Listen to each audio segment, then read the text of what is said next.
Hi friends, there is no substitution for hard work. కష్టాన్ని నమ్ముకున్న వాళ్ళ యొక్క లైఫ్ చాలా బ్యూటిఫుల్గా ఉంటుంది.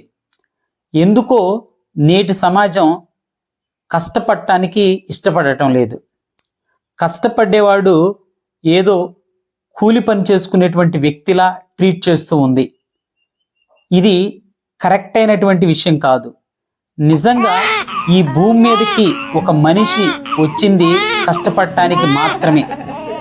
సో కష్టపడితేనే నీ బాడీలో ఉన్నటువంటి అన్ని ఆర్గాన్స్ పర్ఫెక్ట్గా పనిచేస్తాయి. అయితే నీవు ఇక్కడ కష్టాన్ని సుఖంగాను, సుఖాన్ని కష్టంగా ఫీల్ అవుతున్నారు. ఈ విషయంలో 100% రాంగ్ వేలో వెళ్తుంది మన సొసైటీ. నిజంగా కష్టం అంటే అది కష్టం కాదు, సుఖమే. ఏంటంటే